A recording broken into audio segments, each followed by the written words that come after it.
తారీఖుగా ఈ యొక్క రథసప్తమి ఉత్సవాలు అనేది గ్రాండ్గా రాష్ట్ర పండుగ కింద ఈసారి జరుపుకోవడం జరుగుతుంది. ఆ యొక్క కార్యక్రమం 2, 3, 4వ తేదీ 4వ తేదీ రథసప్తమి అయితే ఆ 3 రోజులు కూడా శ్రీకాకుళం పట్టణంలో ఆ ఉత్సవాలు జరపాలనే ఆలోచనతో ఈరోజు ఒక రివ్యూ కార్యక్రమం పెట్టుకున్నాం. కార్యక్రమానికి రాష్ట్ర మంత్రివర్యులు అచ్చెన్నాయుడు గారు, స్థానిక శాసనసభ్యులు దొండి శంకర్ గారు, అలాగే కమిషనర్ గారు సత్యనారాయణ గారు, కలెక్టర్ గారు, ఎస్పీ గారు, అందరి అధికారులతో చాలా పకడ్బందీగా ఈ యొక్క కార్యక్రమాన్ని ముందుకు నడిపించాలనే ఆలోచనతో ఈరోజు కూలంకుషంగా చర్చించడం జరిగింది. మా అందరి తాలూకా ఆలోచన చంద్రబాబు నాయుడు గారు, ముఖ్యంగా ఎమ్మెల్యే గారు కూడా దీనికోసం ఎంతో కష్టపడి ఈ యొక్క ఉత్సవాలని రాష్ట్ర పండుగగా చేయాలని ఆయన కూడా రిక్వెస్ట్ చేశారు. రిక్వెస్ట్ చేసిన వెంటనే చంద్రబాబు నాయుడు గారు అంగీకరించి ఇచ్చిన తర్వాత మా అందరి తాలూకా ప్రయత్నం ఏంటంటే రాష్ట్రం, దేశం, ప్రపంచ నలుమూలల నుంచి కూడా రథసప్తమి ఉత్సవాల్లో భక్తులందరూ కూడా పాల్గొంటున్నారు. అటువంటి ఉత్సవాలు అత్యంత వైభవంగా ఎవరు వచ్చినా సరే సంతోషంగా దర్శనం చేసుకొని సూర్య భగవాన్ స్వామి తాలూకా ఆశీస్సులు పొంది ఆనందంగా తిరిగి వెళ్ళాలనే ఆలోచనతో ఈ యొక్క కార్యక్రమాలు జరిపించాలనేది మా తాలూకా ఆలోచన ప్రయత్నం. గత 5 సంవత్సరాలు కూడా ప్రభుత్వం ఈ కార్యక్రమం మీద సరైన దృష్టి పెట్టక భక్తుల తాలూకా తాకిడి కూడా తగ్గుతూ వచ్చింది. కానీ ఈసారి చాలా చక్కగా అన్ని ఏర్పాట్లు కూడా చేస్తున్నాం కాబట్టి సుమారు 1.5 నుంచి 2 లక్షల మంది భక్తులు వచ్చే అవకాశం కనిపిస్తుంది. అంత పెద్ద స్థాయిలో ఒకే రోజు దర్శనాలు చేయాలన్నప్పుడు అన్నీ కూడా చాలా జాగ్రత్తగా ప్రతి కార్యక్రమం కూడా ముందుగానే అనుకొని ప్లాన్ చేసుకొని చేయాల్సినటువంటి అవసరం ఉంది. దానికి అనుగుణంగానే ఈరోజు రివ్యూ కార్యక్రమంలో ప్రతి ఒక్క భక్తుడు ఏ సైడ్ నుంచి వచ్చినా సరే ఎక్కడా కూడా ఎటువంటి ఇబ్బందులు లేకుండా నేరుగా స్వామివారి దగ్గరికి వెళ్ళి దర్శనం చేసుకొని వెళ్ళే విధంగా ఏర్పాట్లన్నీ కూడా చేయడం జరుగుతుంది. దానితో పాటు పట్టణంలో ఉన్నటువంటి ప్రధానమైన జంక్షన్లు కూడా సుందరీకరణ చేసి పట్టణానికి కూడా ఒక నూతన రూపం తీసుకుని వచ్చే ప్రయత్నం కూడా మా తరఫున చేస్తున్నాం. అలాగే కార్పొరేషన్లో కూడా జంక్షన్స్ అభివృద్ధి, అలాగే రోడ్స్ కానీ లేకపోతే ఎక్కడెక్కడ ప్రధానమైన కేంద్రాలు ఉన్నాయో వాటన్నిటిని కూడా ఇంప్రూవ్మెంట్ చేసి ల్యాండ్స్కేపింగ్ చేసి బ్యూటిఫికేషన్ చేయాలన్న ఆలోచనతో ఒక ఫేస్ లిఫ్ట్ కూడా కార్పొరేషన్కి ఈ సందర్భంగా ఇవ్వడం జరుగుతుంది. దానితో పాటు ప్రజలకి కూడా అన్ని రకాలైనటువంటి సౌకర్యాలు వచ్చేవారికి క్యూ లైన్లో ఉంటే వాళ్ళకి కావాల్సినటువంటి ఏర్పాట్లన్నీ కూడా సక్రమంగా చేయడానికి కూడా నిర్ణయం తీసుకున్నాం.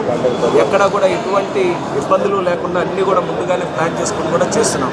దీంతో పాటు 2, 3, 4 తేదీల్లో ఉత్సవాలు జరుగుతాయి కాబట్టి కొంత స్పెషల్గా మొట్టమొదటిసారిగా రాష్ట్ర పండుగ చేస్తున్నాం. అందులో కల్చరల్ ప్రోగ్రామ్ కూడా ఒక ప్రధానమైన సింగర్ని ఎవరినైనా తీసుకొని వచ్చి ఇక్కడ కల్చరల్ ప్రోగ్రామ్ కూడా ఒకటి ఏర్పాటు చేయాలనే ఆలోచనతో అది కూడా చేస్తున్నాం.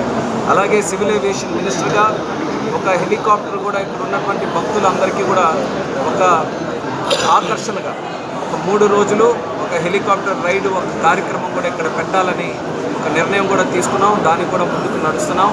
అలాగే ఒక శోభాయాత్ర పట్టణం అంతా కూడా ఈ రథసప్తమి సమయంలో పట్టణం మొత్తం కూడా ఈ కార్యక్రమంలో నిమగ్నమై పాల్గొనే అవకాశం కల్పించినందుకు ఒక శోభాయాత్ర కూడా ప్లాన్ చేసుకొని ముందుకు నడుస్తున్నాం.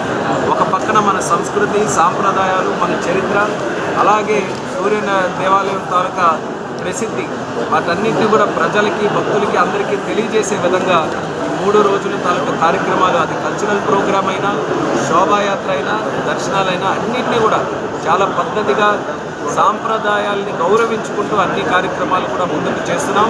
దీనివల్ల ఆ శ్రీకాకుళం జిల్లా తాలూకా పేరు ప్రఖ్యాతులు ఈ యొక్క ఉత్సవాల ద్వారా మరింత పెరుగుతాయనే ఆలోచనతో ఇది ఒక మంచి అవకాశంగా తీసుకొని ఈ కార్యక్రమాన్ని కూడా ముందుకు నడిపిస్తున్నాం.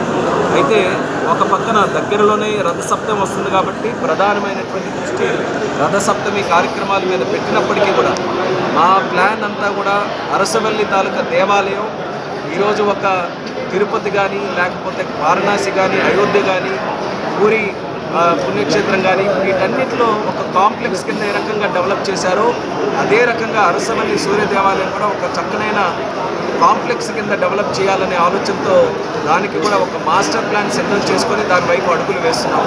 మొన్ననే రాష్ట్ర ముఖ్యమంత్రి వర్యులు మన జిల్లాలో రివ్యూ మీటింగ్ చేసినప్పుడు ప్రత్యేక దృష్టి అరసవల్లి దేవాలయం మీద పెట్టారు. దేవాలయాన్ని ఎలా అభివృద్ధి చేస్తే బాగుంటుందో అన్నీ కూడా తెలుసుకున్నారు. దానికి అనుగుణంగా కేంద్రంలో ప్రసాద్ అనే స్కీమ్ ఉంటే రాష్ట్ర ప్రభుత్వం తరఫున రికమెండ్ చేసి ఆల్రెడీ ఆయన తాలూకా సహకారంతో పంపించడం కూడా జరిగింది.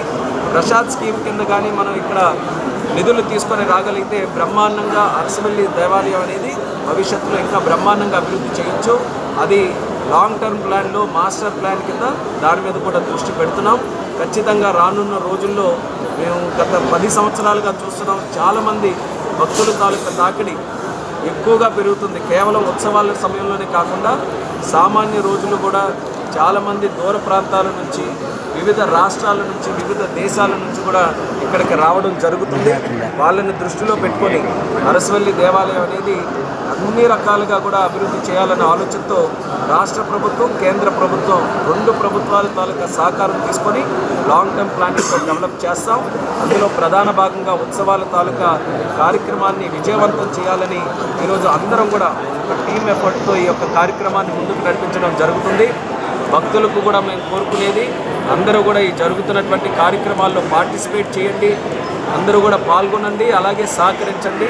అన్ని రకాలుగా సామాన్య భక్తుడు ఎవరైతే వస్తున్నారో ఆ భక్తుడికి ఎక్కడ ఇబ్బంది లేకుండా దర్శనం చేసుకుని వెళ్ళడమే మా తాలూకా ప్రయారిటీ.